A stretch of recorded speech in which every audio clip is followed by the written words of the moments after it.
네, 안녕하십니까. 충주고구려 천문과학관 관장 별박사 이태형입니다. 매주 주말에 충주고구려 천문과학관에서 보내드리는 주말 특강, 재미있는 별자리 여행, 오늘은 퍼서비어런스의 화성 1년에 대해서 강의를 해보도록 하겠습니다. 그럼 화면을 공유하겠습니다.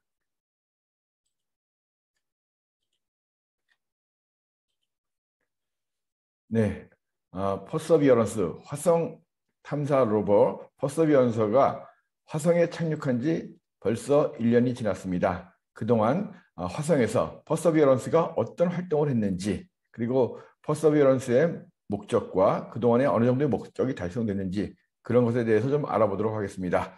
3월 26일 저녁 7시 30분에 보내드리는 충주고려 천문과학관 주말 특강 시작하겠습니다. 네, 퍼서비어런스 나사에서 화성에 보낸 5번째 탐사 로버입니다. 오늘로써 391일째 화성을 탐사 중입니다. 화성의 하루는 우리와 비슷한 24시간 37분입니다. 그러니까 화성의 391일째니까 지구로 치면은 400일이 좀 넘은 거겠죠. 네, 그래서 이 나사의 이 퍼서비어런스 사이트 가면 현재 이게 제가 좀 전에 캡처한 겁니다. 그래서 화성 탐사한 지 이 오늘로써 390일 10시간이 넘었다 이런 얘기가 나와 있고, 네, 그래서 여러 가지 뉴스들이 나오고 있죠. 네, 퍼서비어런스는 2020년 7월 30일에 발사됐습니다. 그래서 작년 2월 18일 날 미국 시간으로 화성에 착륙했죠. 화성과 지구가 가까워지는 주기가 2년 2개월마다입니다. 회합 주기라고 하죠. 그래서 이 회합 주기가 되기 한 3개월 전에 이 지구에서 7월 30일 날 2년 전에 발사가 됐습니다. 발사돼 가지고 이렇게 해서 4억 7,100만 킬로미터를 비행해 가지고 이 사이에 지구와 화성이 가장 가까워졌다, 좀 멀어지고 있죠. 그래서 이 정도 시점에서 2월 18일 날 지구와 화성의 거리가 약 2억 700만 킬로미터인 이 지점에 착륙을 했습니다. 가장 가까워졌을 때는 거의 한 6, 7천만 킬로미터 정도 가까워졌으니까 굉장히 가까웠죠.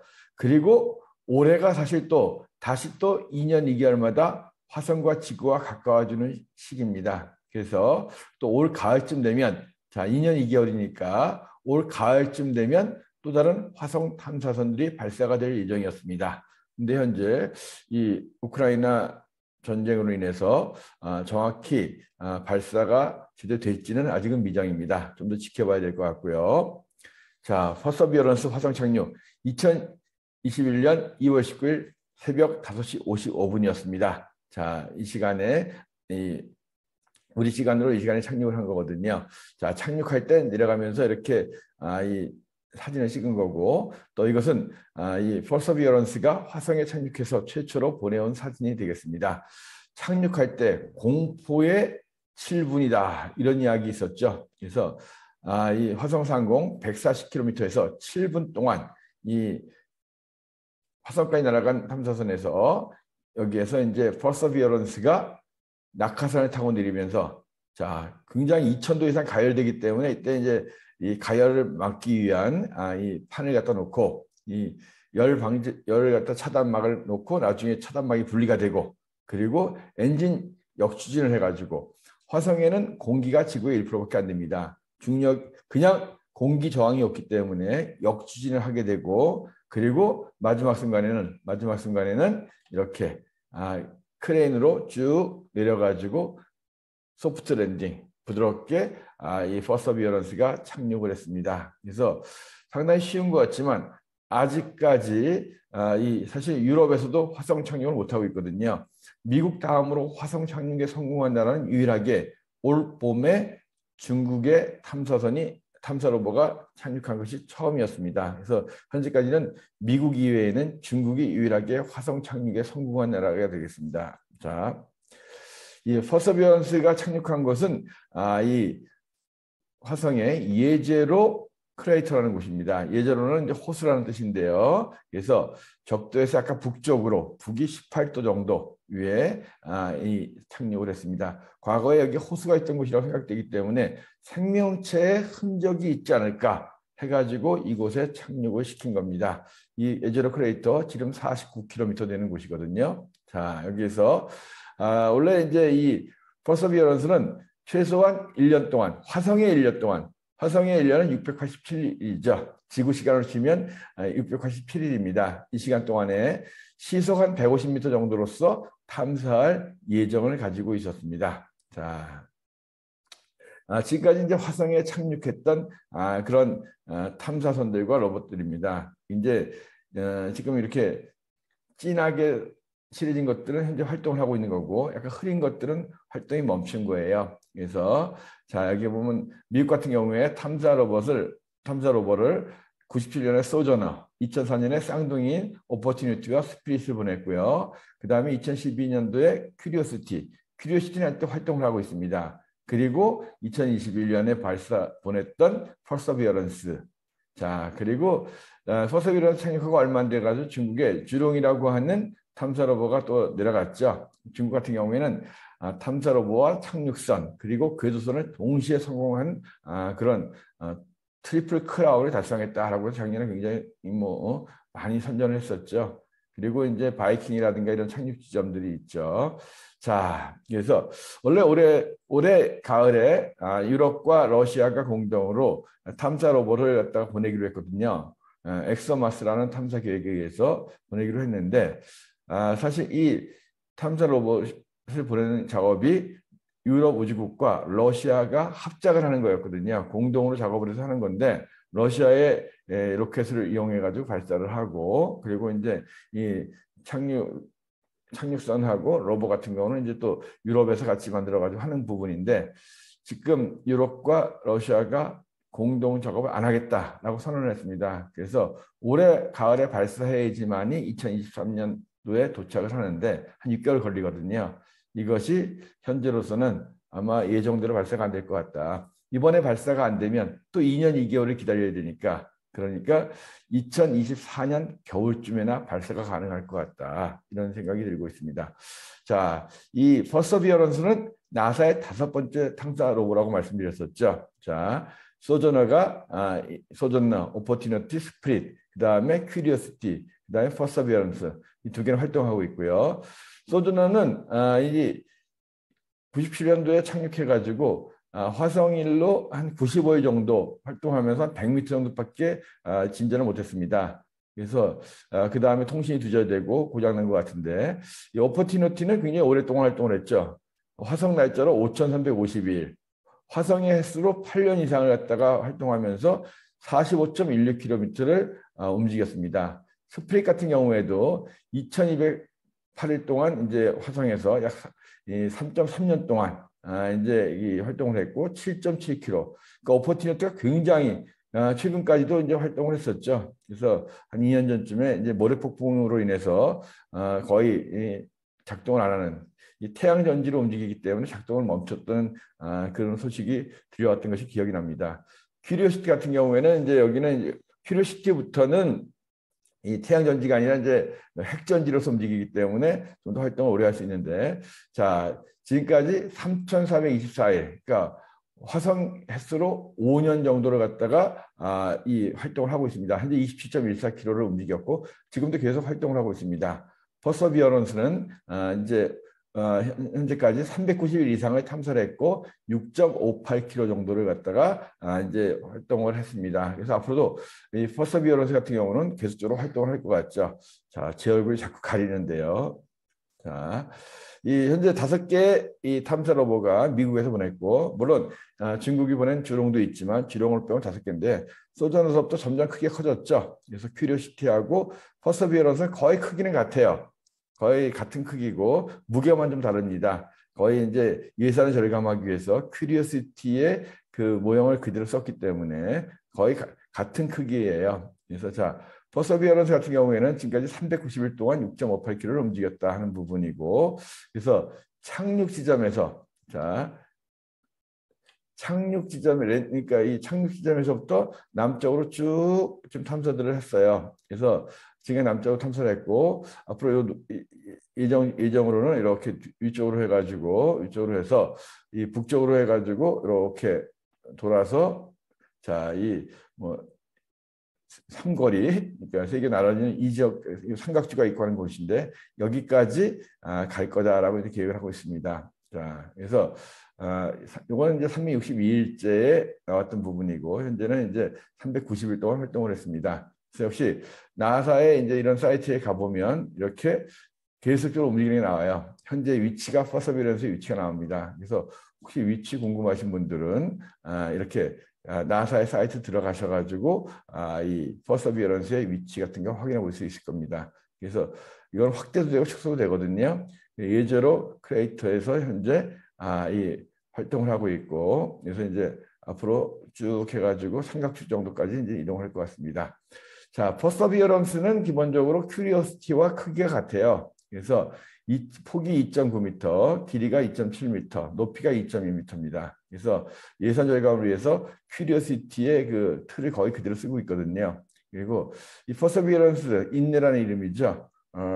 원래는 이제 마스 2020이었는데 이름을 갖다가 2020년에 공모해가지고 그중에 이제 버지니아주에 있는 7학년 알렉산더 메드런 학생이 지었던 퍼서비어런스라는 이름을 갖다가 이제 공모를 통해서 선정을 했다는 부분이고 이 겉모양 같은데 무게는 큐리오시티가 약 900kg인데 이 퍼서비어런스는 1톤이 조금 넘죠. 장비들이 좀 더 많이 실었습니다. 그래서 마스 2020이었죠. 퍼서비어런스가 이런 식의 카메라가 굉장히 많아요. 그래서 기본적으로 23개의 카메라를 갖고 있습니다. 큐리오시티 같은 경우는 흑백 카메라였는데 이건 다 칼라로 해가지고 굉장히 선명한 그런 카메라들을 장착을 했습니다. 여기 이제 헤지컴이라고 해서 이제 회피 이동할 수 있는 카메라들, 그다음에 로보팔에도 이제 왓슨이라고 하는 카메라, 그다음에 마스터 카메라부터 해서 슈퍼캠부터 해가지고 굉장히 카메라가 뒤에도 이 회피 이동할 수 있는 그런 카메라가 또 달려 있죠. 그래서 굉장히 많은 카메라를 갖고가 있습니다. 그래서 칼라로서 화성 사진을 보내오고 있어요. 자, 그렇다면 이 퍼서비어런스가 화성에 가서 지금까지 무엇을 하고 있고 무슨 목적을 하고 있는가? 일단은 퍼서비어런스는 43개의 샘플 수준 용기가 장착되어 있습니다. 그리고 45kg짜리 이 방사성 동위원소 열전 발전기, 그러니까 핵전지를 갖고 가 있는 거예요. 플루토늄의 방사능 붕괴의 열을 갖다가 전기로 변화시키는. 그래서 이 큐리오시티와 퍼서비어런스 같은 경우에는 앞에 있었던 오퍼튜니티처럼 날씨, 화성의 뭐 기후라든가 모래 폭풍에 상관없이 활동을 할 수 있습니다. 그리고 총 23대의 카메라인데 거기는 뭐 엑스레이 분광기라든가 레이저, UV 레이저까지 사용을 하고 있고 2천만 화소짜리 풀컬러 이미지를 캡처할 수 있습니다. 이걸 통해 가지고 자, 첫째는 화성에서 거주 가능성을 찾는다. Looking for habitability입니다. 그래서 과거의 환경을 통해서 생명체가 거주 가능했을까? 이런 걸 탐색해 보는 거고 생명 신호를 탐색하는 게 있습니다. 자, Seeking Biosignature 해가지고 바위 같은 옛날 이 바위 같은 경우에는 뭔가 흔적이 남아 있거나 하면 굉장히 오랫동안 이것이 없어지지 않고 남아 있을 거 아니에요. 그래서 과거 생명체의 신호를 탐색하는 것이 이제 또 이제 하나의 목적이고요. 그 다음에 이제 샘플을 채취합니다. 암석이나 토양 또는 대기의 샘플을 수집해 가지고 용기통에 저장을 합니다. 그리고 나중에 이걸 갖다가 나중에 갖고 올 수 있게끔 하는 것이 목적이고요. 그 다음에 인간을 위한 준비, preparing for humans. 나중에 인간이 화성에 기지를 건설하든가 화성에 가서 탐사할 수 있잖아요. 최소한 앞으로 한 10년 더 걸릴 것 같은데 1, 20년 후에는 인류가 유인 탐사를 할 건데 그때를 대비해서 화성 대기를 이용해서 산소를 만드는 그런 실험을 하는 것이 또 목적이었습니다. 이런 큰 4가지 목적을 가지고 퍼서비어런스가 작년 2월에 화성에 착륙을 했고 자, 그러니까 착륙해서 준비 기간을 거쳐 가지고 거의 1년 가까이 활동을 하고 있죠. 그래서 자, 이 샘플을 갖다가 이제 채취하는 것이 목적이라고 했잖아요. 샘플을 가지고 지구로 귀환하는 것은 유럽 우주국의 탐사선이 담당할 겁니다. 뭐 이제 그것이 이제 정확히 언제 될지는 아직 모르겠지만, 그래서 이렇게 샘플을 미리 채취해 놓는 것은 화성이 오염되기 전에 미리 샘플을 채취해 놓는다. 그러니까 계속 탐사가 많아지면 많아질수록 이것이 화성에 원래 있었던 흔적인지 아니면 인간이 로봇이라든가 탐사선이 가가지고 훼손한 어떤 오염된 흔적인지를 구별하기 어렵기 때문에 더 오염되기 전에 샘플을 미리 채취하자는 거고, 그리고 미래 탐사선이 가서 가져올 때 무게를 줄이자는 거죠. 그러니까 직접 가가지고 샘플 채취하고 다시 돌아오려면 장비가 너무 많이 든단 말이에요. 화성에는 이 대기가 없고 중력이 약하기 때문에 이 최대한 착륙선의 무게를 줄이는 게 관건이거든요. 그래서 이 채취하는 것들을 여기서 해놓으면 미래의 탐사선들은 가져만 오면 되잖아요. 그래서 이것이 이제 에사에서 만든 유로브직에서 만든 이 나중에 샘플을 수거하는 거거든요. 이렇게 착륙해가지고 여기다가 이 샘플 이 튜브를 넣으면은 이것을 뻥 쏘가지고 이 로켓을 쏴가지고 이 로켓이 여기서 놓고 가서 이 로켓 쏴가지고 대기로 올라가서 궤도 돌고 있는 탐사선이 수거해서 지구로 귀환하는 것을 목표로 하고 있습니다. 그러니까 실제로 굉장히 간단하잖아요. 만약에 이걸 가서 채취하고 뭐 해서 다 담고서 한다면 굉장히 탐사 착륙선이 무거워질 텐데 그 무게를 줄이기 위해서 샘플 채취한 걸 갖다가 모아놓고 그걸 갖다가 이렇게 이 수거하는 그런 착륙선에 보내가지고 샘플 튜브만 놓고서 대기로 궤도로 발사하면 궤도에서 기다리던 다른 탐사선이 지구로 귀환하는 이런 걸 갖다가 계획을 잡고 있습니다. 자, 지금까지 이제 레이저를 이용해서 이렇게 구멍을 뚫고 이런 식으로 구멍을 뚫어가지고 이 암석들을 채취합니다. 암석을 채취하는데 총 43개의 이 샘플 튜브를 가지고 왔어요. 그중에는 5개는 증거 튜브로 가지고 왔습니다. 이 증거 튜브라는 것이 이제 이 뭘까 이러는데 사실은 증거 튜브에는 암석이라든가 토양이라든가 넣지 않고 그 샘플을 채집할 때 그 주변의 환경, 그러니까 이것이 과연 이 오염된 거냐 아닌 거냐 이걸 판단하기 위해서 기본적으로 이제 이 다른 거 없이 이걸 갖다 이 암석 샘플에 있는 것이 정말 암석 샘플에만 있는 건지 아니면 이제 로보라든가 어떤 이 탐사선에 나왔던 어떤 뭐 이제 연소 시스템에서 나온 그런 잔해가 낀 것이 아닌가 해서 이 샘플을 채집할 때 증거 튜브를 갖다 같이 이제 물론 다 하는 건 아니지만 증거 튜브를 같이 만듭니다. 그래서 현재 43개의 샘플 튜브를 가져갔는데 그중엔 5개는 증거 튜브를 가져갔고 현재 8개의 암석 샘플 채취를 성공했습니다. 맨 앞에도 나왔었죠. 8개의 암석 샘플을 채취했고 하나에는 대기 샘플을 갖다 채취했고 증거 샘플을 하나를 만들었습니다. 그래서 총 10개의 튜브를 갖다 채웠고요. 그러면 이제 앞으로 33개가 남아있죠. 33개 중에서 4개는 이제 증거 튜브를 사용할 거고, 그럼 29개의 튜브를 가지고 암석과 대기 샘플을 더 채취할 겁니다. 그래서 현재까지는 뭐 43개 중에서 한 10개 정도니까 40개 중에 한 10개 정도니까 샘플 채취는 약 한 4분의 1이 좀 넘었다. 이 정도 생각하면 되겠습니다. 그래서 무난하게 특별한 이상 없이 샘플 채취를 진행하고 있고요. 뭐 여기는 이제 샘플로 채취된 암석의 사진이라는 것이 인터넷에 떴는데 뭐 이런 구멍을 뚫고 또 이런 식의 샘플을 집어넣기도 하고 그러는 것 같습니다. 그리고 퍼서비어런스에 있는 카메라 굉장히 많죠. 그래서 이제 이런 사진들이 많이 컬러풀한 사진들이 많이 들어오고 있죠. 이 마스터 카메라로 찍은 사진이에요. 이런 것들은 넓게 보이는 것은 이제 마스터 카메라 위에 있는 이 마스터 카메라로 찍은 사진들이고요.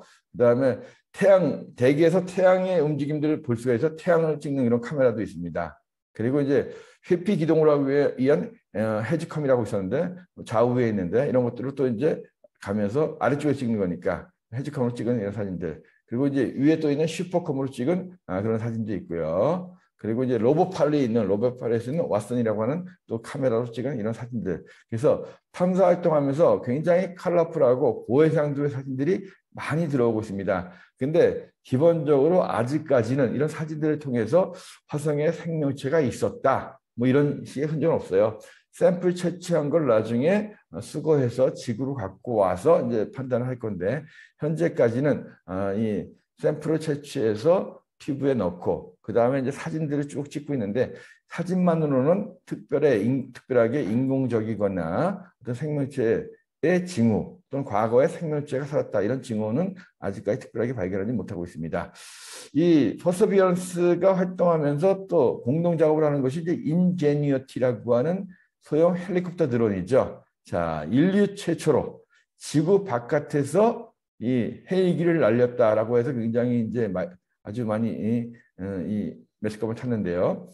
무게가 한 1.8kg고 그 다음에 이 날개 길이가 한 120cm 정도는 1.2m 되는 이 이중 날개를 갖고 있는 이런 드론을 띄워가지고 퍼서비어런스가 땅에서 활동하고 위에서 사진을 찍어가면서 퍼서비어런스의 활동을 도와주는 거예요. 그래서 뭐 화성 궤도에서 화성 정찰 위성 MRO가 찍은 이미지보다도 한 10배 이상의 더 높은 해상도를 가지고 일단 이 주변에 찍을 수 있는 거죠. 그걸 통해 가지고 또 이 지구에서 이 퍼서비어런스를 운영하는 운영팀들이 상당히 정보를 많이 볼 수가 있죠.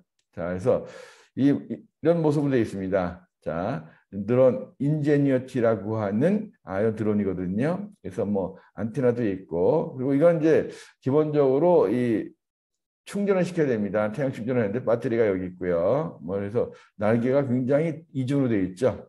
솔라 패널이 있고 그래서 솔라 패널을 가지고 태양 충전을 하기 때문에 오랫동안 날지 못합니다. 그래서 이 회전 속도는 분당 2,400에서 2,700 굉장히 빨리 회전을 합니다. 그죠? 그래서 뭐 속도는 뭐 그렇게 많지 않고요. 그리고 원래는 이 30일 동안에 한 5차례 정도 비행하는 걸 목표로 했습니다.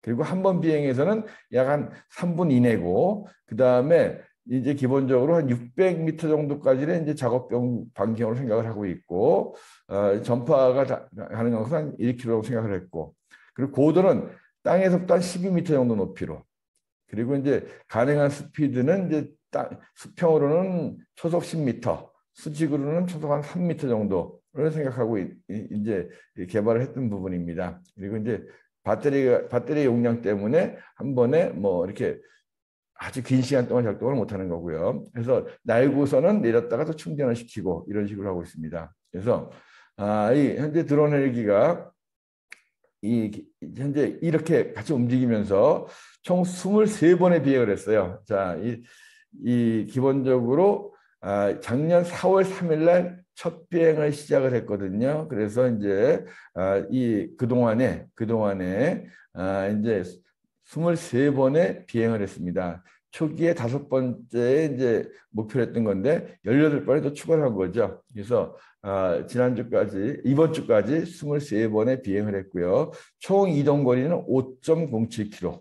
그리고 42분 동안 비행을 했습니다. 그래서 굉장히 목표를 초과 달성하고 있죠. 그래서 이제 원래 목표했던 것보다 원래 한 0.500m 정도 날아갈 계획이었는데 4.22km니까 뭐 엄청나게 많은 900% 이상을 갖다 달성을 했던 거고요. 그래서 굉장히 이 인제니어티의 수명은 앞으로도 계속적으로 계속 충전이 되고 하기 때문에 현재로서는 퍼서비어런스와 같이 계속적으로 탐사를 할 것 같다 이런 얘기를 하고 있습니다.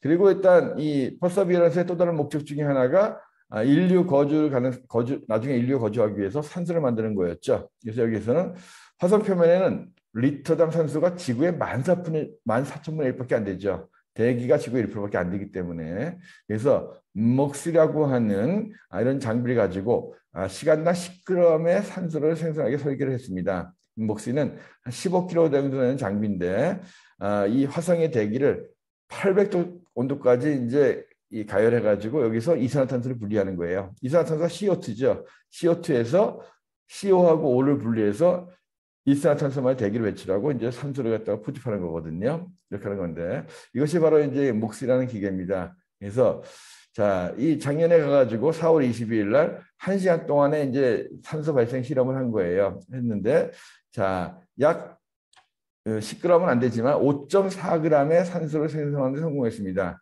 5.4g이라면 한 사람이 한 10분 정도 호흡할 수 있는 산소의 양이라고 합니다. 그래서 사실 4명의 우주인이 가서 화성에서 1년 동안 생활하기 위해서는 한 1톤 정도가 필요하거든요.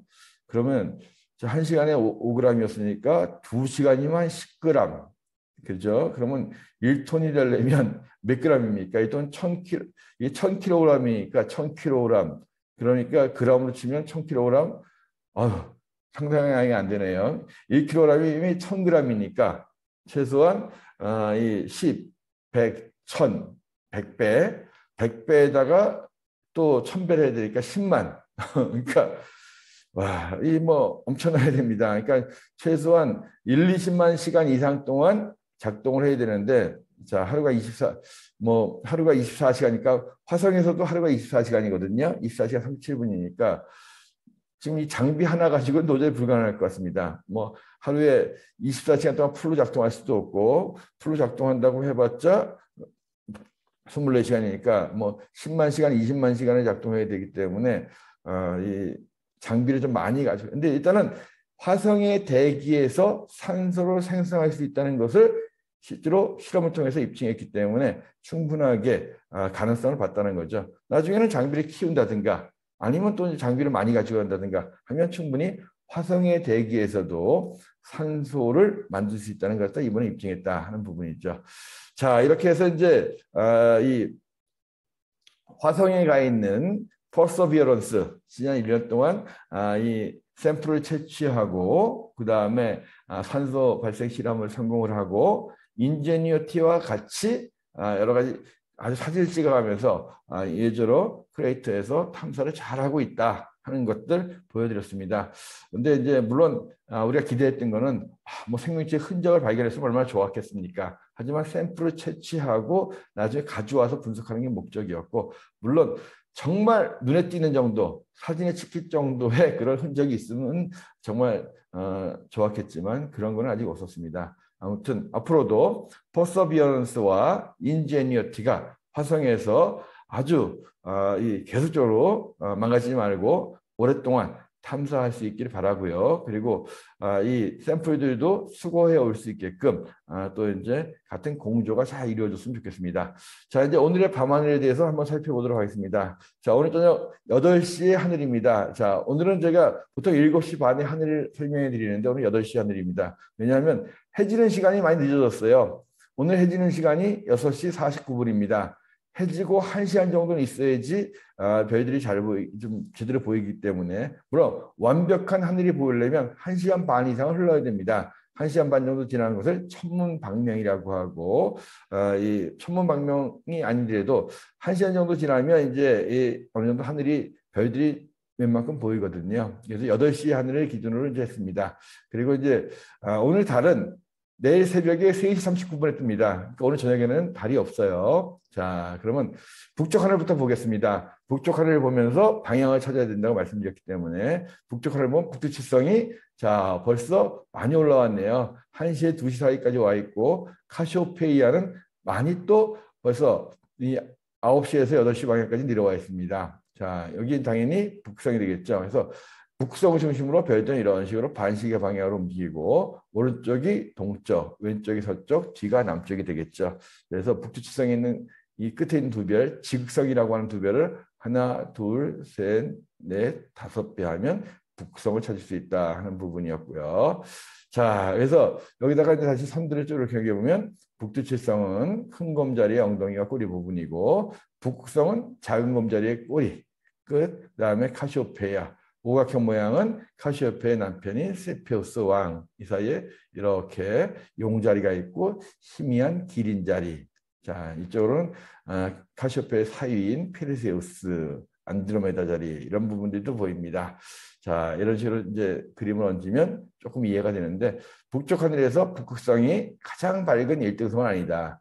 북두칠성과 똑같은 2등성이다. 북두칠성의 네 번째 별은 유일하게 칠성 중에서 3등성이다. 이런 정도. 그래서 북두칠성과 카시오페이아, 북극성 대부분 다 2등성들로 이루어져 있습니다. 자, 근데 이걸 갖다 좀 더 넓게 봤습니다. 줌아웃 해가지고 좀 더 천정까지 볼 수 있게끔 하니까 이제 좀 위에까지 보이는 거죠. 그래서 북쪽 하늘서부터 북쪽을 갖다 머리 위까지 이렇게 쭉 보면 자, 북두칠성이 이렇게 있고 카시오페이아 있고 자, 위쪽으로 북쪽 하늘 근처에 북극성에서 가장 가까운 1등성이 바로 마차보자리 1등성 카펠라라는 별이죠.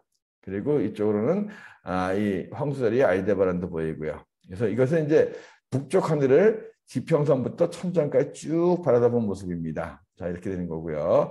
자, 이 남쪽 하늘을 보면, 역시 밝은 겨울철 별들이 많이 있죠. 자, 가장 밝은 별, 큰 계절의 1등 시리우스, 1등성을 2개나 갖고 있는 오리온 자리, 그래서 오리온 자리의 어떤 별, 베텔게우스와 리겔, 그 다음에 장기자리에 있던 별 프로키온, 이렇게 해서 겨울철의 대삼각형. 자, 이제 남동쪽 하늘에는 벌써 봄철의 별자리인 사지자리에 있던 별 레굴루스 떠오르고 있습니다. 자, 이렇게 해서 이제 선을 그으면 오리온 자리, 큰 계자리, 작은 계자리. 그리고 이 참 88명의 별자리 중에 가장 긴 바다뱀 자리가 이렇게 겨울의 뒷부분부터 쭉 연결되어 있거든요. 이 별은 알파르드라고 해가지고 고독한 별입니다. 봄에 고독을 많이 느끼는 분들. 이 별이 이 히드라라고 하는 바다뱀 자리 심장인데 이것을 알파르드라고 해서 고독한 별이라고도 합니다. 자, 이런 식의 모양을 하고 있죠. 물론 여기에는 6분의 자리라든가 뭐 컵 자리, 희미해서 잘 안 보이는 별자리니까 너무 그렇게 신경 쓰지 마시고요. 자, 역시 이 남쪽 하늘도 천정까지 넓게 보면 이렇게 보입니다. 자, 이렇게 해서 막 보면 천정까지 이제 여기 머리 위거든요. 그러면 역시 자, 여기 보면 이 겨울철 대삼각형 이외에도 아까 봤던 황소자리였던 별 알데바란, 쌍둥이 자리가 두 개인데 나란히 있는데 아래쪽에 있는 동생별이 1등성입니다. 폴룩스. 마차들의 카펠라는 2위인데 지금 잘렸습니다. 이렇게 해서 육각형이 되겠고요. 그리고 이렇게 난 모양을 되어 있는 사자리에 있던 별 레굴루스까지 이렇게 남쪽 하늘에 보입니다. 자, 그래서 여전히 저녁 하늘에는 남쪽에 겨울철의 별들과 사자까지 같이 있기 때문에 1등성이 7, 8개나 보여요. 그러니까 굉장히 화려한 우리가 남쪽 하늘을 볼 수 있습니다. 자, 서쪽 하늘 같은 경우에는 기본적으로 이제 가을철 별들을 거의 다 졌어요. 그래서 겨울철의 앞부분들이 와 있죠. 이렇게 해서 이제 황소자리에 뜬 별 알데바란 있고 여기 보면 플레이아드 성단이라고 하는 점쟁이 별 예쁘게 보이죠. 이미 이 피가스는 졌고요. 안드로메다하고 이렇게 사람 인자 모양을 하고 있는 피르세우스가 좀 보입니다. 자, 그리고 카시오페아가 이쪽에 있죠. 북서쪽으로 이렇게 있고. 자, 그래서 고래 자리라부터 해가지고 이 물고기 자리 다 이미 거의 다 지고 있습니다. 이 봄철에 이 황도 12궁 중에 하나는 양자리가 여전히 여기서 이제 좀 가장 보기 쉽죠. 양자리, 황소자리 뒤에 이제 쌍둥이 자리 같이 이렇게 황도가 이어지는 거죠. 자, 그리고 이제 동쪽 하늘에는 북두칠성의 손잡이에 따라서 자, 봄에 가장 밝은 별 목동 자리에 아크투루스가 떠오르고 있고, 그다음에 이제 봄의 전령사 맨 앞에서 이끌고 있는 사제리 레굴루스는 동쪽 하늘에서 거의 남동쪽까지 높이 떠 있죠. 이런 식으로 되어 있고, 역시 이런 식으로. 자, 이 봄철 별자리에 해당되는 뒤에 천자리 같은 경우는 8시면 아직 떠오르고 있어요. 좀 더 있어야 되겠죠. 북두칠성 밑으로 사냥개 자리, 머리털 자리. 찾긴 쉽지 않아요. 이런 것들은. 그림을 그리면 이렇게 되겠지만. 아크투루스가 있고 1시간 정도 지나면 천자리에 있던 별 스피카하고 사자의 꼬리별 데네블라가 이제 삼각형 모양으로 다 보이겠죠. 좀 더 시간이 있어야 됩니다. 그래서 봄철의 별자리라고 하는 것은 봄철의 한밤중에 보이기 때문에 초저녁부터 너무 기대하시면 안 돼요. 초저녁에는 기본적으로 전계절, 겨울철의 별자리를 잘 볼 수 있습니다. 자, 오늘의 태양계의 위치입니다. 지구에서 봤을 때 오늘은 이제 달이 새벽에 뜨는 거죠. 오늘은 음력으로 24일입니다. 새벽에 뜨기 때문에 자, 기본적으로 해보다 먼저 뜨기 때문에 해 오른쪽에 이렇게 달이 보이고, 자, 비슷한 위치에 금성, 화성, 토성이 쫙 있죠. 거의 일직선처럼 되고 있어요. 그죠? 그럼 목성도 이제 좀 많이 떨어지고 있고, 그래서 저녁 하늘에는 거의 볼 게 없지만 새벽 하늘에는 참 예쁜 것들, 달을 포함해서 예쁜 천체들이 많이 보입니다. 자, 그래서 이 월요일날 3월 28일날 새벽 5시 반이 되면 달이 좀 더 돌아가지고 이날은 음력으로 2월 26일이거든요. 완전히 거의 일직선이 돼버려요. 그래서 이 월요일날 일찍 일어나시면 새벽 하늘에서 5시 반 정도 새벽 하늘에서 이런 걸 볼 수가 있어요. 자, 이 월요일날 새벽 5시 반의 하늘입니다. 반짝반짝 빛나는 것은 별들이고 반짝임이 없는 것들은 행성이라고 제가 예전에 말씀드렸었죠. 자, 이날 해가 6시 24분에 뜹니다. 해 뜨기 한 1시간쯤 전이에요. 1시간쯤 전의 모습인데 동이 서서히 터오를 무렵에 동쪽 하늘입니다. 해보다 먼저 이렇게 별들이 보이는데요. 자, 이 달이 뜨는 시간이 4시 25분이에요. 해보다 2시간 먼저 떴으니까 이것이 달이거든요. 왼쪽으로 가느다란 하연에서 금음달로 가고 있는 달이 뜨거든요. 자, 그래서 동쪽한 높은 곳에는 직녀, 견우, 백조리, 뜸의 대내부, 여름철의 대삼각형이 벌써 떠오르고 있고요. 그리고 반짝임이 없는 것들, 그중에 달이 있고 그 다음에 제일 밝은 게 금성, 그 다음에 토성, 화성이 같이 보입니다. 자, 이것이 월요일의 새벽이에요. 근데 화요일 날도 크게 다르진 않겠죠. 화요일 날은 달이 뜨는 시간이 좀 늦어지겠죠. 그래서 화요일로 가면 달의 위치가 여기 됩니다. 자, 이날은 해가 6시 23분이고 달이 5시 3분이에요. 그래서 자, 달이 5시 좀 넘었으니까 달이 뜨고 나가지고는 역시 이번에는 토성 아래쪽으로 또 이렇게 왼쪽으로 볼록한 금음달 모양이 보입니다. 그래서 다음 주 월요일과 화요일에는 새벽 하늘이 새벽에 일찍 일어나시면 동쪽 하늘에서 달과 더불어서 자 금성, 화성, 토성이 모여 있는 거 볼 수가 있고 같이 있으니까 그리고 동쪽 하늘 높이 증력, 견우, 대뇌부 그러니까 이런 일등선까지 같이 보이니까 정말 새벽 하늘이 화려할 것 같습니다. 새벽에 일찍 일어나셔가지고 하늘 좀 보셨으면 좋을 것 같아요. 다음 주 월요일과 화요일 새벽 동쪽 하늘에서 달과 행성들을 같이 볼 수 있다. 이런 말씀까지 드렸습니다. 자, 이상으로 제가 충주월천문과학관 이 3월 26일에 보내드리는 주말 특강 퍼서비어런스의 화성 인력과 더불어서 다음 주 월요일, 화요일에 예쁜 새벽 하늘을 볼 수 있다는 말씀까지 드렸습니다. 그러면 오늘 주말 특강 여기서 마치고요. 다음 주 토요일에 다시 뵙겠습니다. 감사합니다. 한 주 동안 잘 보내세요.